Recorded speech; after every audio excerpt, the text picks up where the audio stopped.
ونصلي على رسوله الكريم أما بعد فأعوذ بالله من الشيطان الرجيم بسم الله الرحمن الرحيم إذ قالت امرأة عمران رب إني نذرت لك ما في بطني محررا فتقبل مني إنك أنت السميع العليم صدق اللہ العظیم.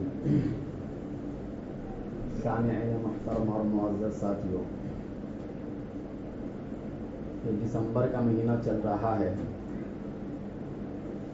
اور 25 دسمبر کو دنیا کی ایک بہت بڑی آبادی ایک تہوار مناتی ہے جو حضرت عیسیٰ علیہ السلام کی طرف منسوب ہے. تو بہت سارے لوگ حضرت عیسیٰ علیہ السلام کے تعلق سے جاننا چاہتے ہیں اور جاننا بھی چاہیے، کیونکہ عیسیٰ علیہ السلام کا تعلق اس امت سے اور نبیوں کے مقابلے میں زیادہ ہے، اور یہی وجہ ہے کہ آخر میں وہ اس امت میں دوبارہ آئیں گے.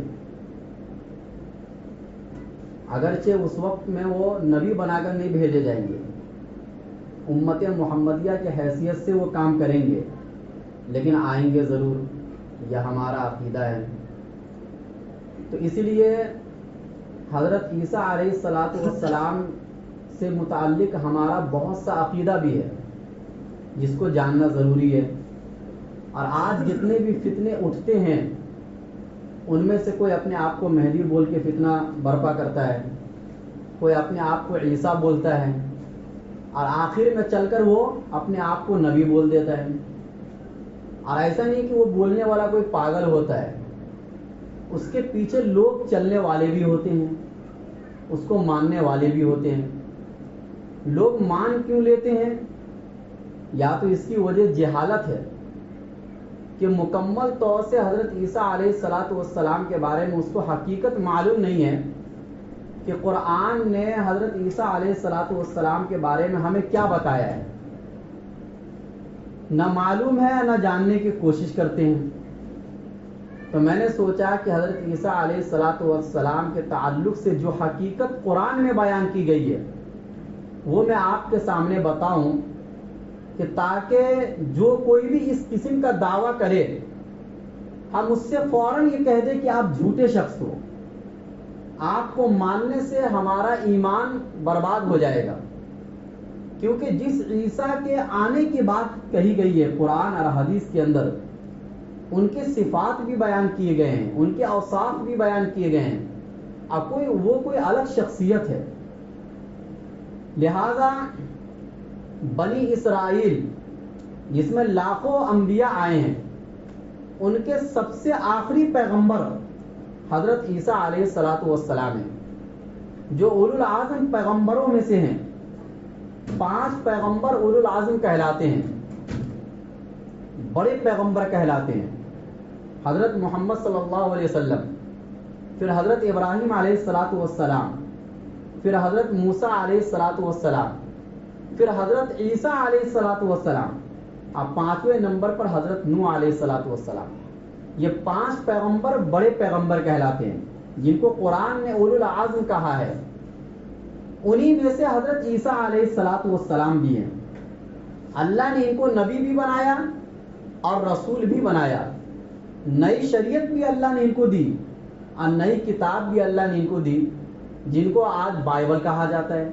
یہ حضرت عیسیٰ علیہ السلام پر یہ کتاب اتری. لیکن حضرت عیسیٰ علیہ السلام کی پیدائش سے پہلے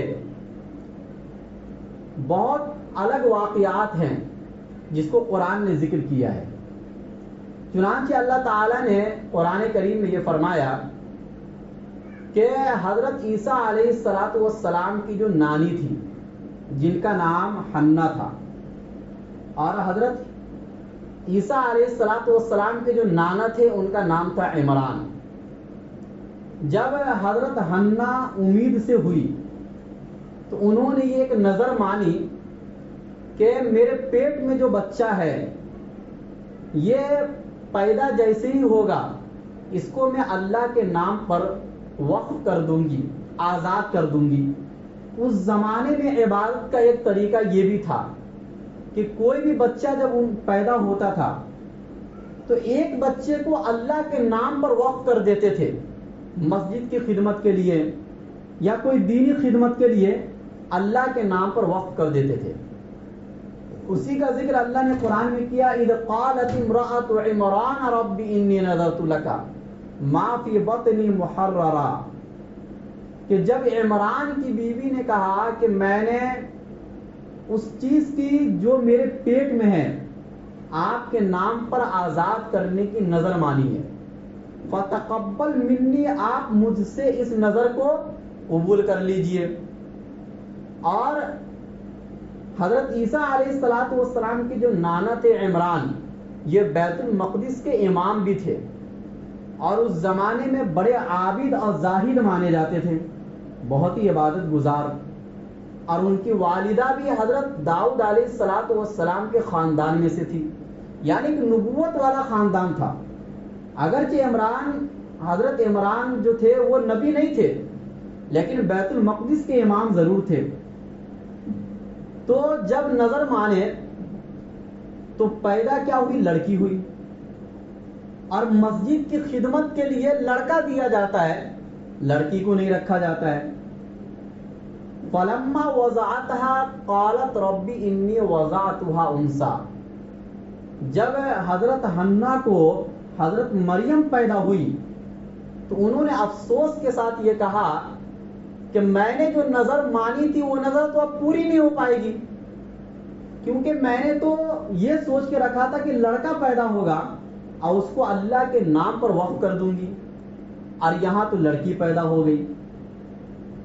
وضعتها انثى قالت رب انی وضعتها انثى، انہوں نے کہا اے میرے پروردگار میں نے تو اس کو مؤنث جنا، افسوس اور حسرت کے ساتھ انہوں نے کہا رب انی وضعتها انثى واللہ اعلم بما وضعت، اور اللہ زیادہ جانتا ہے کہ اس کے گھر میں کس کی پیدائش ہوئی ہے، لڑکا کی ہوئی ہے یا لڑکی کی ہوئی ہے، یہ بات اللہ کو بتانے کی ضرورت نہیں ہے۔ اللہ نے فرمایا وَلَيْسَ الذَّكَرُ كَالْأُنثَىٰ، کہ میں نے آپ کی نظر کو قبول کر لیا، اور اس لڑکی سے مجھے جو خدمت لینا ہے، آپ نے جو نظر میں لڑکا مانگا تھا اس سے وہ خدمت نہیں ہو پاتی، اس لیے میں نے آپ کے گھر میں لڑکی کی پیدائش مقرر کی، لڑکا کی نہیں کی، کیونکہ اللہ تعالیٰ کو منظور یہ تھا کہ ان کے نسل میں حضرت عیسیٰ علیہ السلام کو پیدا کرنا تھا، اور حضرت عیسیٰ علیہ السلام کو ایک معجزاتی طور پر پیدا کرنا تھا، اور اس کے لیے ایک لڑکی کا، عورت کا ہونا ضروری تھا، اور وہ کام لڑکا سے نہیں ہو سکتا تھا۔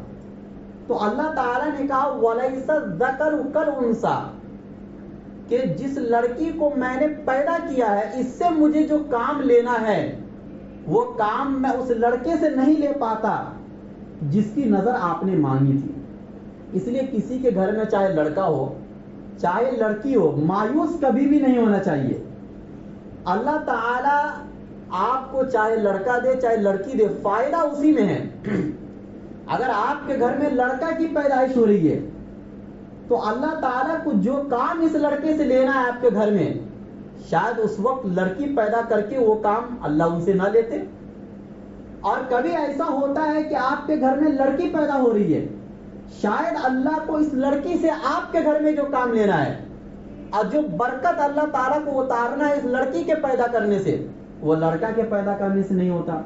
کبھی کبھی ایسا ہوتا ہے انسان کی زندگی میں کہ کوئی ایک اولاد پیدا ہوتی ہے، چاہے لڑکا یا لڑکی، اور اس کی وجہ سے رزق میں بڑھوتری ہو جاتی ہے۔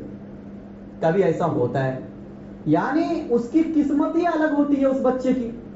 اللہ نے اس کی قسمت میں مال کو رکھا ہے، اب بچپن سے رکھا ہے، اب ظاہر سی بات ہے وہ بچہ تو کمانے نہیں جائے گا، اس بچے کی کمائی کا ذریعہ اللہ باپ کو بناتے ہیں، اور اللہ باپ کے رزق میں بڑھوتری پیدا کر دیتے ہیں۔ تو اسی لیے چاہے لڑکا ہو چاہے لڑکی ہو، اس آیت سے ہمیں یہ بھی سبق ملا کہ آپ کسی کو بھی کمتر نہ سمجھو۔ اللہ نے جس چیز کی پیدائش آپ کے گھر میں مقرر کی ہے، بھلائی اسی میں ہے آپ کے لیے۔ تو فرمایا وَلَيْسَ الذَّكَرُ كَالْأُنثَىٰ.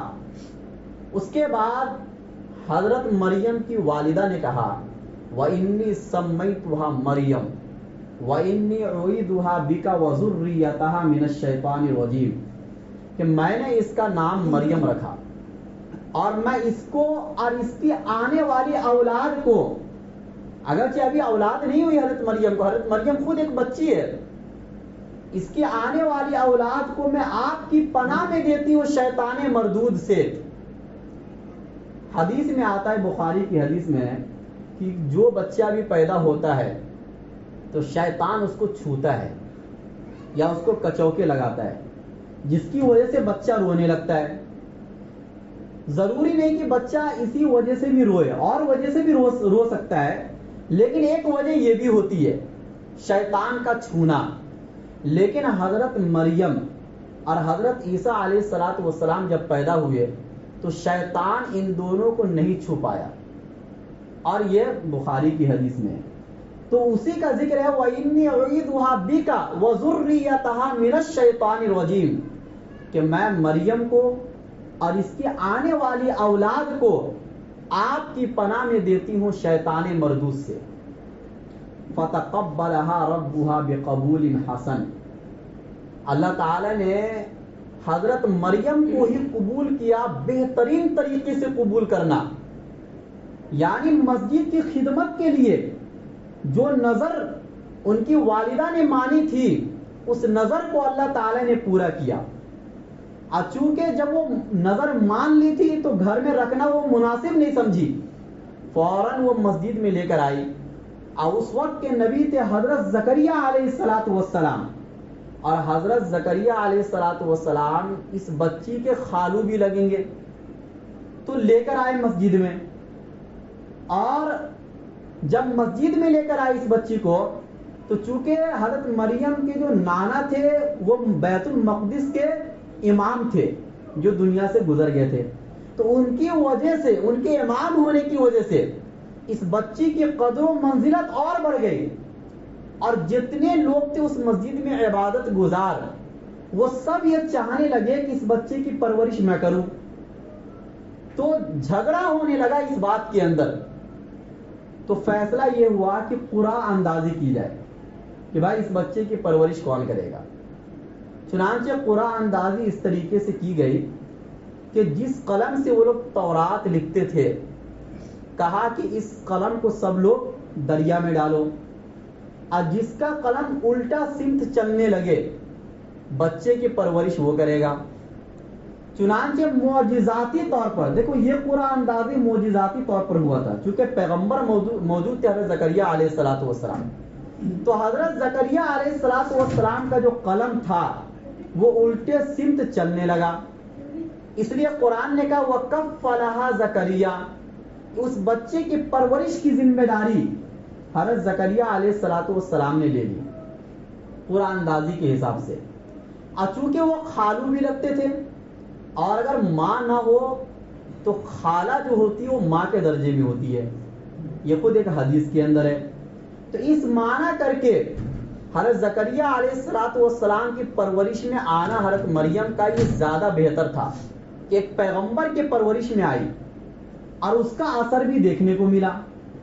چنانچہ وَكَفَّلَهَا زکریا، حضرت زکریا علیہ السلام جب پرورش میں لے لیے تو مسجد کی خدمت کے لیے بھی اس کو رکھے اور ایک حجرہ بنا دیے ان کے لیے. اس حجرے میں وہ رہتی تھی اور عبادت کرتی تھی. لیکن ہوتا یہ تھا کہ جب حضرت زکریا علیہ السلام دعوت دے کر واپس آتے تھے، چونکہ پیغمبر تھے دعوت دینے کے لیے باہر جایا کرتے تھے، تو ان کو تالا لگا کر جاتے تھے. لیکن جب ان کے پاس آتے تھے کلما دخل علیہا زکریا المحراب وجد عندها رزقا، تو ان کے پاس بے موسم پھل پاتے تھے. جیسے مثال کے طور پر ٹھنڈی کے مہینے میں آم کا موسم نہیں ہے لیکن ان کے پاس آم پاتے تھے. یا یہ بھی سمجھ لو کہ رزق کے آنے کا کوئی راستہ نہیں گھر کے اندر، تالا لگا کر گئے ہیں، اور اس کے باوجود بھی جب وہ آتے تھے حضرت مریم سے ملنے کے لیے تو اندر رزق پاتے تھے. چاہے رزق کسی بھی شکل میں ہو. وجد عندها رزقا، یہ حضرت مریم کی کرامت ہے.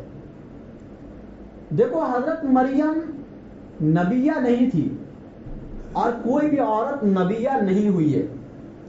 حضرت مریم ولیہ تھی، اللہ کے ایک پاک اور نیک بندی تھی جس کو اللہ تعالیٰ نے منتخب کیا تھا اپنے ایک بڑے پیغمبر کی پیدائش کے لیے. لیکن خلاف عادت امور کا کسی نبی سے ظاہر ہونا اور کسی ولی سے ظاہر ہونا یہ ہوتے رہتا ہے. فرق یہ ہے کہ اگر نبی کے ہاتھ پر یہ چیزیں ظاہر ہو تو اس کو معجزہ کہا جاتا ہے، اس میں چیلنج ہوتا ہے. یعنی نبی کے ہاتھ پر اگر کوئی خلاف عادت کوئی کام ظاہر ہو جائے تو اس میں چیلنج بھی ہوتا ہے. جیسے نبی کا معجزہ قرآن ہے، قرآن رہتی دنیا تک کے لیے چیلنج بھی ہے اور معجزہ بھی ہے کہ اس جیسا کلام کوئی پیش نہیں کر سکتا ہے. اور ہر نبی کے زمانے میں جیسا معجزہ انہوں نے پیش کیا ہے وہ چیلنج کے ساتھ پیش کیا ہے. چنانچہ حضرت موسیٰ علیہ السلام کو اللہ نے معجزہ دیا کہ لاٹھی جب زمین پر رکھتے تھے وہ سانپ بن جاتا تھا. یہ معجزہ بھی تھا اور اس میں چیلنج بھی تھا کہ ایسا تم کر کے نہیں دکھا سکتے ہو. اور ولی کے ہاتھ پر جو کرامت ظاہر ہوتی ہے یہ بھی خلاف عادت ہے، اس کو کرامت کہا جائے گا لیکن اس میں چیلنج نہیں ہوتا ہے. یہ فرق ہوتا ہے نبی کے معجزے اور ولی کے کرامت میں. لیکن چاہے معجزہ ہو اور چاہے کرامت ہو اس انسان کے اختیار میں وہ چیز نہیں ہوتی ہے. یعنی نبی کے اختیار میں بھی معجزے کو ظاہر کرنا نہیں ہوتا ہے اور ولی کے ہاتھ میں بھی معجزے کو ظاہر کرنا نہیں ہوتا ہے. یہ دونوں کام اللہ کی اجازت سے ہوتا ہے اور اللہ کے حکم سے ہوتا ہے. اور وہ جب چاہتے اللہ جب ہوتا ہے، جب نبی چاہے اور جب ولی چاہے ہو جائے، ایسا نہیں ہوتا ہے. لہذا جس طریقے سے ہمارا یہ عقیدہ ہے کہ معجزے کو ماننا ضروری ہے، معجزے کا انکار تو بہرحال کفر ہے کیونکہ وہ براہ راست قرآن سے ثابت ہوتا ہے. لیکن ولیوں کے جو کرامات ہے اس کو ماننا بھی ضروری ہے. اس کو نہ ماننے والا گمراہ ہے. جو کرامت حدیث میں ذکر ہے یا جو کرامت قرآن کے اندر ذکر ہے اس کو تو ماننا بہرحال ضروری ہے ہی ہے. اور اس کے علاوہ بھی امت میں بڑے بڑے اولیاء کرام گزرے ہیں اور ان کے ہاتھوں پر کرامت ظاہر ہوئے. ہاں یہ جاننا ضروری ہے کہ یہ صحیح طریقے سے ثابت ہے یا نہیں ہے.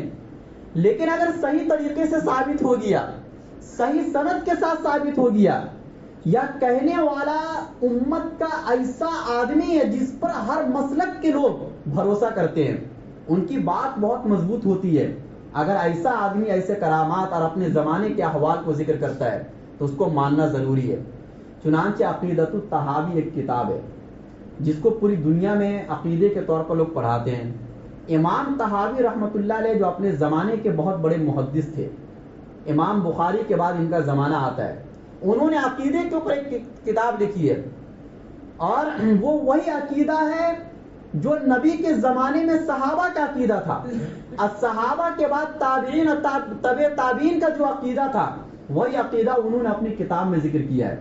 تو انہوں نے ایک جگہ پر یہ ذکر کیا کہ وہ کرامات الاولیاء حق، اولیاء کی جو کرامات ہے وہ بھی کیا ہے اور برحق ہے، حق ہے. اس کو ماننا یہ ہمارے ایمان کا حصہ ہے.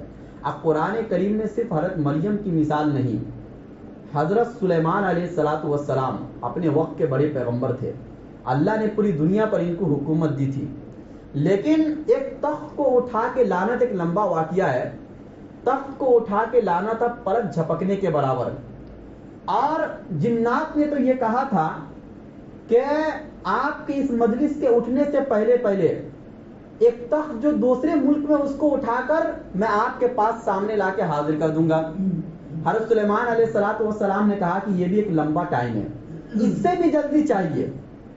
تو ایک آصف بن برقیہ نام کا ایک آدمی جو حضرت سلیمان علیہ السلام کا صحابی تھا، انہوں نے کہا کہ اے نبی، پلک جھپکنے سے پہلے اس تخت کو میں آپ کے پاس لے کر آ جاؤں گا. اور یہ واقعہ قرآن میں ہے اور وہ تخت کو لے کر بھی آ گئے پلک جھپکنے سے پہلے. اب ظاہر سی بات ہے یہ بات تو ہماری عقل میں نہیں آتی ہے، لیکن اولیاء کے کرامات یہ حق ہے. قرآن نے چند مثال دی ہے سمجھنے کے لیے. قرآن ہر ایک اصول بیان کرتا ہے. قرآن ایک ایک مسئلے کو تفصیل سے بیان نہیں کرتا کہ یہاں پر یہ مسئلہ. وضو کے جو فرائض ہے قرآن نے صرف اتنا بیان کیا. کلی کرنا, ناک میں پانی ڈالنا, یہ قرآن نے بیان نہیں کیا. یا کیا فرض ہے, کیا واجب ہے, کیا سنت ہے, کیا مستحب ہے, یہ کام قرآن کا نہیں ہے. قرآن ایک اصول بیان کرتا ہے ہمیشہ. تو لہذا کرامات کو ماننا حق ہے یا نہیں ہے, قرآن نے ایک اصول بیان کر دیا چند مثال دے کر. اب آپ کی ذمہ داری, آپ ان اصول کی روشنی میں سمجھو کہ کرامات کو ماننا حق ہے یا نہیں ہے. اب اس قسم کے واقعات حقیقت میں عقل میں نہیں آتے ہیں. نبی کے ہاتھ پر تو جو ظاہر ہوتے وہ تو ماننا ہی ہے. اولیاء کے ہاتھ پر جو اس قسم کے واقعات ظاہر ہو رہے ہیں عادت کے خلاف, یہ بھی عقل میں نہیں آتے ہیں. لیکن قرآن اور حدیث میں ایسے ہزاروں واقعات ہیں. علامہ ابن تیمیہ رحمۃ اللہ علیہ, جو اپنے وقت کے بہت بڑے علامہ ہیں اور دنیا کے ہر مسلک کا آدمی ان کو بڑا مانتا ہے, علامہ مانتا ہے, انہوں نے تو اس کے اوپر ایک کتاب لکھ دی ہے کرامت کے اوپر. اور کتاب کا نام ہے الفرق بین اولیاء الرحمن و اولیاء الشیطان, کہ اللہ کے ولی اور شیطان کے ولی کے درمیان فرق. اور اس میں انہوں نے سینکڑوں ایسے کرامات لکھے ہیں کہ جن کرامات کا عقل میں آنا بہت مشکل ہے, لیکن انہوں نے لکھا ہے. اور دنیا کا کوئی بھی آدمی ان کے اوپر غلط فتویٰ نہیں لگاتا ہے. تو بہرحال یہ کسی کی بھی کتاب میں ملے کرامات کا واقعہ, اتنا تو آپ کہہ سکتے ہو کہ بھائی یہ واقعہ ثابت ہے یا نہیں ہے, کیونکہ بہت سے ایسے واقعات ہیں جو غلط نقل ہو گئے ہیں جس کا کوئی ثبوت نہیں ہے, لہذا اس کو نہیں ماننا ہے. لیکن جس کا ثبوت ہے اس کا بھی انکار, یہ امت کے اندر ایک گمراہی کو پھیلانا ہے. اللہ ہم سب کی اس سے حفاظت فرمائے. بہرحال حضرت مریم کے ہاتھ پر کرامت ظاہر ہوئی کہ بے موسم پھل ان کے پاس آتا تھا. کلما دخل علیہا زکریا المحراب. دیکھو خرق عادت کام حضرت مریم سے شروع سے ہی ظاہر ہو رہے ہیں, تاکہ ان سے ایک بچے کو پیدا کرنا ہے جو بغیر باپ کے ہوگا, اور وہ بھی ایک معجزہ ہے, وہ بھی ایک کرامت ہے. تو شروع سے ان کے ہاتھ پر ایسی ایسی چیزوں کا ظہور ہو رہا ہے تاکہ وہ ایسی چیزوں کو دیکھنے کی عادی بن جائے, ان کے اندر عادت پڑ جائے اور ان چیزوں کو وہ بہت بڑا نہ سمجھے. تو بہرحال اس موقع پر حضرت زکریا علیہ السلام نے سوال کیا کہ یہ پھل آپ کے پاس کہاں سے آتا ہے. تو انہوں نے کہا, حضرت مریم نے, کہ من عند اللہ, اللہ کے پاس سے. لہذا اس فعل کی نسبت انہوں نے کہاں کی, اللہ کی طرف کی. اور جو سلیمان علیہ السلام کا وہ صحابی جو تخت لے کر آیا تھا, اس نے بھی کیا کہا تھا, ھذا من فضل ربی, یہ میرے رب کا فضل ہے.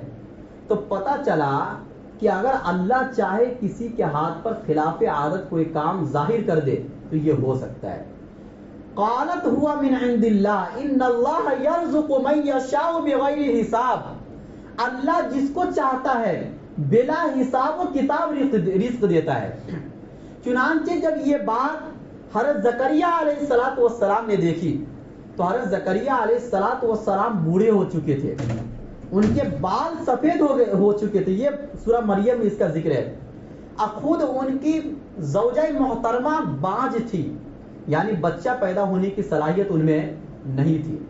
لیکن جب انہوں نے دیکھا کہ جو خدا, یقین تو پہلے بھی تھا, ایک پیغمبر کا یقین سب سے اعلیٰ درجے کا ہوتا ہے, لیکن مشاہدہ بالیقین, یعنی ان چیزوں کا انہوں نے مشاہدہ کر لیا. تو انہوں نے دعا مانگی اللہ تعالیٰ سے کہ اللہ جب تو بے موسم رزق دے سکتا ہے تو جب ہمارے اندر صلاحیت نہیں بچوں کے پیدا ہونے کی تو آپ بے موسم اولاد بھی دے سکتے ہیں. ہنالک دعا زکریا ربا, ایسے موقع پر حضرت زکریا نے اپنے رب سے دعا کی. ہنالک دعا زکریا ربا قال رب هب لي من لدنك ذرية طیبہ, اے میرے پروردگار آپ مجھے اپنی جانب سے ایک پاکیزہ اولاد دیجئے. انک سمیع الدعاء, آپ دعاؤں کو سننے والے ہیں. دیکھو ایک پیغمبر بھی دعا کن سے مانگ رہے ہیں اولاد کی, اللہ تعالیٰ سے. اس لیے جن کو اولاد نہیں ہو رہی ہے ان لوگوں کو مایوس نہیں ہونا چاہیے, اللہ تعالیٰ سے دعا مانگنا چاہیے. اور یہ چیز صرف اللہ دے سکتے ہیں. اس کے علاوہ دنیا میں کوئی اور آپ کو نہیں دے سکتا ہے. لہذا اولاد کی دعا کسی اور کے سامنے ہاتھ پھیلانے کے بجائے آپ کو اللہ کے سامنے پھیلانا چاہیے. حضرت ابراہیم علیہ السلام بھی اولاد کی دعا مانگے اور بڑھاپے کی عمر میں جا کر مانگے اور اللہ تعالیٰ سے مانگے اور اللہ نے ان کو بھی اولاد دی. حضرت زکریا علیہ السلام نے بڑھاپے کی عمر میں اولاد مانگی اور اللہ تعالیٰ نے ان کو بھی اولاد دی. تو اولاد اللہ دیں گے، جس کی قسمت میں لکھا رہے گا اللہ اس کو دے کر رہیں گے. لیکن اللہ کبھی کبھی اولاد نہ دے کر یہ آزماتے ہیں کہ بندہ میرے سامنے ہاتھ پھیلاتا ہے یا کسی اور کے سامنے ہاتھ پھیلاتا ہے. اس کا بھروسہ اور اس کا یقین کسی اور چیز پر ہے یا اس کا بھروسہ یقین مجھ پر ہے. بہرحال واقعات تو چلتے رہیں گے. خلاصہ کلام یہ نکلا کہ حضرت عیسیٰ علیہ السلام کی والدہ حضرت مریم، ان کی جو والدہ تھی حضرت حنا، یعنی حضرت عیسیٰ علیہ السلام کی نانی، انہوں نے نظر مانی حضرت مریم کے لیے کہ ان کو مسجد کی خدمت کے لیے میں وقف کر دوں گی. اللہ نے ایک عورت کو ہی اس کام کے لیے کیا کر لیا؟ قبول کر لیا. جب دل کے اندر اخلاص ہوتا ہے، دل میں جب اخلاص ہوتا ہے تو اللہ تعالیٰ اس اخلاص کی قدر کرتے ہیں. جب آپ کوئی چھوٹا سے چھوٹا کام، یہ سبق نکلا اس آیت سے، اب بڑا سے بڑا کام اگر صرف اور صرف اللہ کی رضا کے لیے کرو گے، اللہ کی خوشنودی کے لیے کرو گے، تو وہ چھوٹے کام کی بھی اللہ قدر کرتے ہیں اور اس کو اتنا بڑا بنا دیتے ہیں آپ کی نظر میں، اور اس کی وجہ سے اللہ آپ کو وہ نعمتیں دیتے ہیں جس کا آپ تصور بھی نہیں کر سکتے ہو. چنانچہ انہوں نے اخلاص کے ساتھ نظر مانی. اللہ تعالیٰ نے اگرچہ لڑکی دی، لیکن اس لڑکی سے اللہ نے ایک بہت بڑے پیغمبر کو پیدا کیا جن کو دنیا عیسیٰ علیہ السلام کے نام سے جانتی ہے. تو اخلاص کی کتنی بڑی قیمت ہے. اور عیسیٰ علیہ السلام اتنے بڑے پیغمبر کہ اللہ نے تو ان کے ہاتھ پر ایسے ایسے معجزے ظاہر کیے ہیں کہ ان کی قوم نے یہ سمجھ لیا کہ یہ خدا ہے. مردوں کو زندہ کر دیتے تھے، مٹی سے پرندے کو بناتے تھے، اس کو ہواؤں میں اڑا دیتے تھے. کسی کو بیماری ہوتی تھی اس پر ہاتھ رکھتے تھے وہ صحیح ہو جاتا تھا. معجزاتی طور پر زندہ آسمان پر اٹھا لیے گئے، پھر قیامت کے قریب دوبارہ دنیا میں آئیں گے. یہ ساری باتیں انشاءاللہ آئیں گی، لیکن ہمیں یہ سمجھنا ہے کہ ہم کوئی بھی کام کرے تو اخلاص کے ساتھ کرے، اللہ تعالیٰ کے لیے کرے، اور اپنا کوئی ایک کام ایسا خالص رکھے جو صرف اللہ کے لیے ہو. اللہ ہم سب کو کہنے سننے سے زیادہ عمل کرنے کی توفیق نصیب فرمائے.